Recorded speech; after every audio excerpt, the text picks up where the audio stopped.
பாட வந்திருப்பது எனக்கு ரொம்ப மகிழ்ச்சியை அளிக்கிறது. வாங்க எனக்கு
இது ஒரு பெண் பாடுகின்ற பாடல்.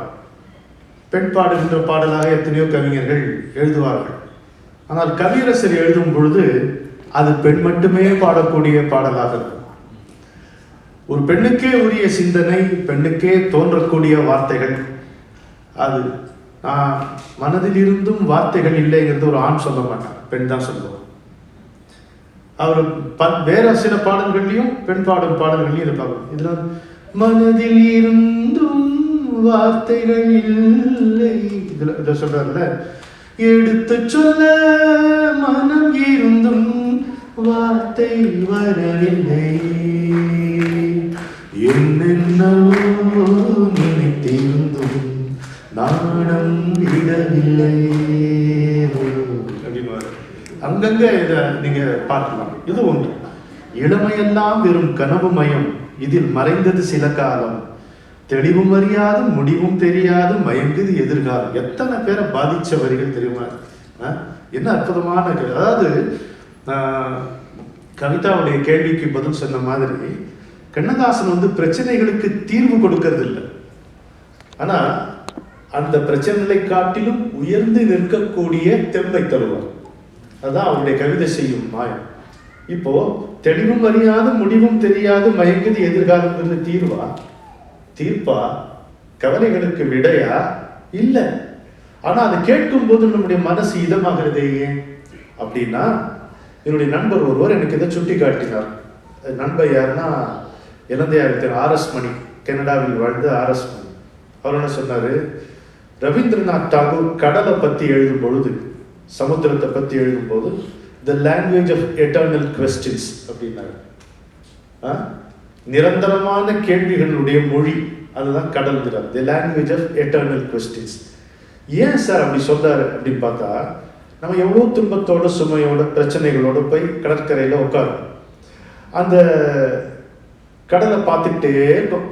10 நிமிஷம் 20 நிமிஷம் 30 நிமிஷம் உட்காரும். அப்படி எழுந்துக்கிறோம். எழுந்துட்டு மணலை உதறிட்டு வரும்போது ஒரு நிம்மதி ஏற்படுது. என்னாச்சு? பிரச்சனைகள் தீர்ந்து போச்சா? இல்லை. கேள்விகளுக்கெல்லாம் விடை கிடைச்சதா? இல்லை. யாராவது உனக்கு துணைக்க வரேன்னு சொன்னாங்களா? இல்லை. அப்புறம் எப்படி நிம்மதி வந்துச்சு? உன் கேள்விகளை எல்லாம் அந்த கடல் விழுங்கி விட்டது. அதனால the language of eternal questions. கடற்கரையில உட்கார்றாங்க, எத்தனையோ பேருக்கு எத்தனையோ கேள்விகள் இருக்கும்ல, அதெல்லாம் விழுங்கி விழுங்கி அதுவே ஒரு மொழியாகி விட்டது. அந்த மொழிதான் கடல். கடல் அப்படின்னு சொல்ற அது மாதிரி கண்ணதாசனுடைய தெளிவும் அறியாது முடிவும் தெரியாது மயங்குது எதிர்காலம்னு கேட்கும் பொழுது எந்த பிரச்சனையும் தீராம எந்த கேள்விக்கும் விடை கிடைக்காமல் நமக்கு மனசுல ஒரு நிம்மதி ஏற்படுவதற்கு காரணம் அவர் அப்படி ஒரு கடலாக நம் முன்னே நிற்பதால். அதுதான் என்னுடைய பொருள். இதுல என்னன்னா, இன்னைக்கு காலையில ஒருத்தரை சந்திச்சேன். அவர்கிட்ட ஒரு வரி சொன்னா 40 வருஷத்துக்கு முன்னால அவர் எழுதின கவிதை வரி அது. கடந்த பொழுது உடைந்த பானை, வரப்போகும் பொழுது விட்டத்து பூனை, இன்றைய பொழுதோ இதய வீணை. இது யார்கிட்டயும் கேட்டேன், 2-3 நாள் முன்னாடி யாரும் சொல்ல கேட்டேன். இன்னைக்கு அதை எழுதின கவிஞரே, அவர் கவிஞர் கபாலீஸ்வரர், அவரை நான் சந்திப்பேன்னு நினைக்கவே இல்லை. ஐயா சிவராமன் ஜீவா அவர்கள் வீட்டில் அவரை சந்திச்சு அது சொன்னா அவர் எழுதின வரி இது. ஆமா, இளமையெல்லாம் வெறும் கனவு மயம், இதில் மறைந்தது சில காலம், தெளிவும் அறியாது முடிவும் தெரியாது மயங்கதி எதிர்காலம், கடந்த பொழுது உடைந்த பானை, வரப்போகும் பொழுது விட்டத்து பூனை, இன்றைய பொழுதோ அதுதான் இதய வீணை. அவ்வளோ அழகா பொருந்துது பாருங்க. மேனகாவுக்கு இன்னொரு கரவொலி கொடுப்போமா? முத்துக்குமார்